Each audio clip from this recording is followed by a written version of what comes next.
And ఇలాంటిదే మా ఏపీలో మనం చూస్తున్నాము. చంద్రబాబు నాయుడు గారి పైన వేసిన కేసులకు సంబంధించి, సిఐడి కేసులకు సంబంధించి కొట్టివేతపై ఏపీ హైకోర్టు ఆగ్రహం వ్యక్తం చేస్తుంది. పూర్తి సమాచారాన్ని మాకు ఇవ్వండి అంటూ కూడా ఆదేశాలు ఇవ్వడం జరిగింది. ఎలా చూడాలంటారు? చంద్రబాబు నాయుడు అంటే ఎన్నికల ముందు చంద్రబాబు నాయుడు గారిని స్కిల్ డెవలప్మెంట్ కేసులో అరెస్ట్ చేశారు. ఆయన 60 రోజులు 62 రోజులు ఎంత ఉన్నారు కదా జైల్లో. నాకు అంటే కరెక్ట్ ఎగ్జాక్ట్ డే ఎన్ని రోజులు అనేది గుర్తు రావడం లేదు.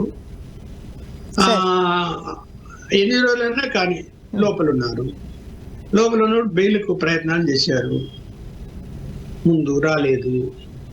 ఇప్పుడు ఒకసారి కోర్టు రిమాండ్ పంపించేటప్పుడు రిమాండ్ రిపోర్ట్ జడ్జి చదువుతారు. చదివి అందులో ఆధారాలు ఉన్నాయో లేదో చూస్తాడు. ఆధారాలు ఉంటేనే రిమాండ్ పంపించే అవకాశాలు ఎక్కువ ఉంటాయి ఏ కేసులో అయినా కూడా. ఆధారాలు సరిగా లేకపోతే అప్పటికప్పుడే బెయిల్ ఇచ్చేసి వెళ్ళిపోమంటారు, మీరు ఆధారాలు ప్రొడ్యూస్ చేయలేకపోయారు అని.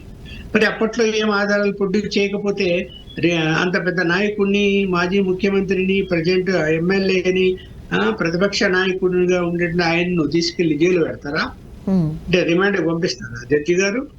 అంటే ఎంతో కొంత దాంట్లో ఉన్నట్టే కదా. సరే ఉంది అని అనుకున్నాము అని అప్పటి పరిస్థితులు బట్టి. అంటే ఇప్పుడు ఉన్నట్టుండి అవి ఎట్లా మాయమైపోయాయి అనేది వస్తుంది కదా చర్చకు.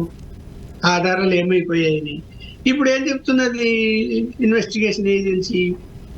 ఏమీ లేదు, ఆధారాలే లేవు. సో ఆయన మీద కేసులు నడపాల్సిన అవసరమే లేదు.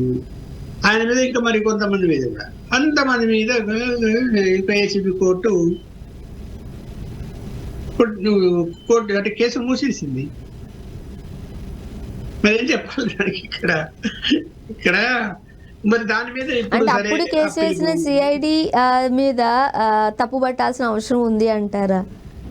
ఆ వ్యవస్థలని ఈరోజు క్వశ్చన్ చేసే పరిస్థితి రావడం లేదా? ఇప్పుడు ఆధారాలే లేవు, కేసు అవసరం లేదు అని చెప్పి ఇప్పుడు ప్రజెంట్ సిఐడి విభాగం వాళ్ళు కోర్టుకు తెలియజేస్తే కోర్టు కేసు క్లోజ్ చేసిందని అనుకున్నప్పుడు, గతంలో సిఐడి ఆధారాలు ఉన్నాయని చెప్పినప్పుడు అది గత సిఐడి తప్పు చెప్పిందనే కదా వాళ్ళ మీద ఏం చర్యలు తీసుకుంటారు? మరి తప్పు చెప్పింటే అంటే వాళ్ళ యొక్క తప్పుడు కేసు ఫర్ ఎగ్జాంపుల్ అనుకుంది, ఒకవేళ తప్పుగానే కనుక వాళ్ళు ఫైల్ చేసి ఉంటే ఆ తప్పుకు గాను సుమారు 2 నెలల పాటు ఆ టైంలో మాజీ ముఖ్యమంత్రిగా ఉండి, ఎమ్మెల్యేగా ఉండి, విపక్షంలో ఉన్న నేతను అంత ఇబ్బందికరమైన పరిస్థితుల్లో ఆ ఏజ్లో జైల్లో ఉంచారు అనేది చిన్న విషయం అయితే కాదు కదా. అదే కదా, కాదు కదా, మరి చిన్న విషయం కానే కాదు. మరి జడ్జి ఏ అభిప్రాయంతో ఆయన మరి రిమాండ్కి పంపించాడు? మరి బెయిల్ ఎందుకు ఇవ్వలేదు? బెయిల్ ఇవ్వాలని ఆర్గ్యుమెంట్ జరిగింది కదా, ఇవ్వలేదు కదా. మరి సాక్ష్యాధారాలు ఉన్నాయనే కదా అర్థం చేసుకోవాల్సిన పరిస్థితి అదే కదా అప్పట్లో. మరి ఇప్పుడు ఏమైపోయో తెలియదు. సరే, ఇప్పుడు ఏది ఏమైనా కూడా ఆ కేసు కానీ ఇతర కేసులు కానీ చంద్రబాబు నాయుడు గారి మీద ఏమైనా ఉండే వాటి విషయంలో న్యాయవాదులు వాదిస్తున్నారు హైకోర్టులో. ఒక్కొక్క ఆయన ఒక పిటిషన్ వేశారు, వాదన జరుగుతున్నప్పుడు ఇప్పుడు ఇవాళ హైకోర్టు మళ్ళీ ప్రభుత్వానికి నోటీస్ ఇచ్చింది సమగ్రంగా రిపోర్ట్ సబ్మిట్ చేయమని. ఇప్పుడు చేయాల్సి వస్తుంది, తప్పకుండా చేయాల్సి వస్తుంది హైకోర్టు. అప్పుడు ఏం చెప్తారో చూడాలి. అందులో ఏమి మెన్షన్ చేస్తారు, గతంలో ఏం జరిగింది, ఇప్పుడు ఏం జరిగింది, ఎందుకు క్లోజ్ చేశారు, అప్పుడెందుకు ఆధారాలు ఉండేటివి ఉన్న పలంగా ఆధారాలు ఇప్పుడు లేకుండా ఎలా పోయాయి, ఇవన్నీ కూడా బయటకు వచ్చే అవకాశం ఉంటుంది.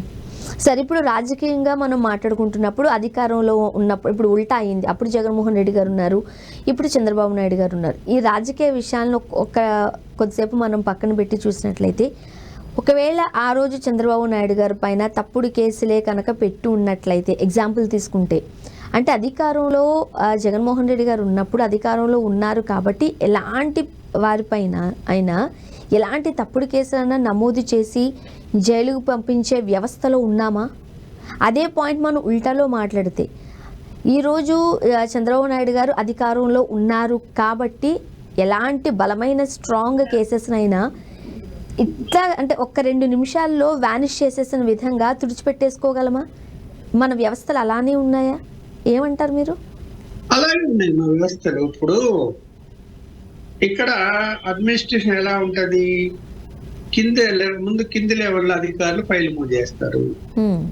పై అధికారులు దాన్ని స్క్రూటినీ చేసి దాన్ని అంగీకరిస్తారు.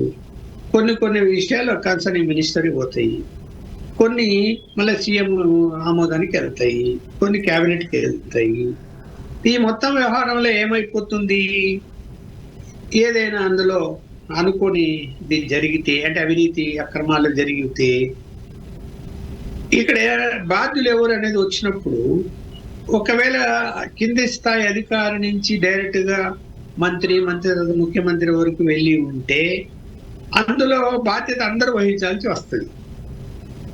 కొన్ని ఏం చేస్తారు అంటే, నేను ఒక ముఖ్యమంత్రి అని నేను ప్రత్యేకంగా పేరు చెప్పదలుచుకోలేదు, కొంతమంది ఏం చేస్తారంటే ఆ ఫైల్లో అనధికారికంగా వాళ్ళు తెప్పించుకుంటారు, ఎలాంటి సంతకాలు చెయ్యరు, ఓవరాల్ గా ఓకే దీన్ని శాంక్షన్ చేయండి అని చెప్తారు.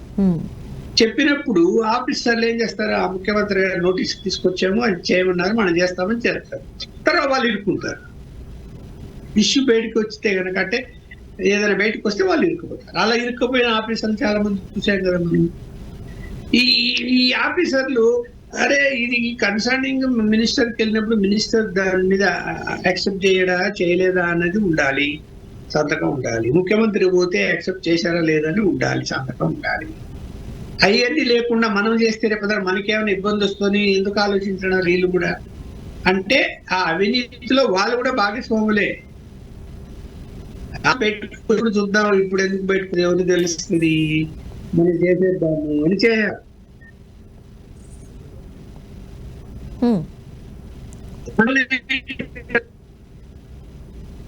కేసులోనే సంబంధించిన ఈ కేసులోనే ఈడీ కేసు ఇంకా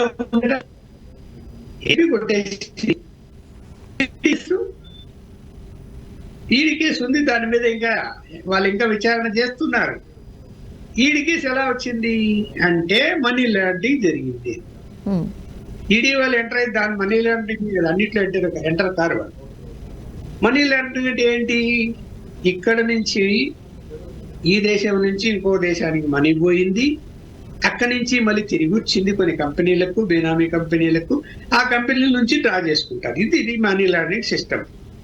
ఈ మనీ లాండరింగ్ లో ఇప్పుడు అది విచారణ చేస్తున్నది అంటే ఆ స్కిల్ డెవలప్మెంట్ సంబంధించినటువంటిది అది ప్రూవ్ అయితే, ఎందుకంటే మనీ ట్రాన్సాక్షన్ కాబట్టి ఇప్పుడు ఏ కంపెనీకి వెళ్ళింది విదేశాల్లో, ఆ కంపెనీ నుంచి మళ్ళీ ఇండియాలో ఏ కంపెనీలకు వచ్చాయి, ఆ కంపెనీల ఓనర్లు ఎవరు, ఆయన ఉప్పల్ లక్ష్మణ్కి ఏమైనా సంబంధం ఉందా, ఆయన రిలేటివా, ఆయన బినామీనా అని ఎంక్వైరీ చేసినప్పుడు ఆ యొక్క బినామీల నుంచో బంధువుల నుంచో తిరిగి డబ్బు నాకే అందితే తన క్లియర్ అర్థమైపోలే. డబ్బు అందినప్పుడు దొరికిపోతారు కదా, ఎట్లా తప్పించుకునే అవకాశం ఉంటుంది. అది పెద్ద కోట్లలో ఉన్నప్పుడు ఏమైపోతుందంటే క్యాష్ ట్రాన్సాక్షన్ లో ఇప్పుడు మా ఇంటికి తీసుకొచ్చి క్యాష్ ఇచ్చాడు అనుకోండి, వాడు నిరూపించడం కష్టం ఏదైనా వీడియోలు తీసుకుంటే తప్ప. అదే నాకు సంబంధించిన కంపెనీలకు, బంధువులు చుట్టాల కంపెనీలకు మనీ ట్రాన్సాక్షన్ అయ్యి నేను డ్రా చేసుకున్నాను అనుకో, దొరికిపోతాను కదా. అలా ఇందులో మనీ లాండరింగ్ జరిగింది అని చెప్పి విచారణ చేస్తున్నది ఈడీ. కాబట్టి ఈడీకి ఏం సమాచారం రేపు పొద్దున వస్తుందో, ఏది బయటపడుతుందో మనం చూడాల్సి వస్తుంది. ఓకే. అండ్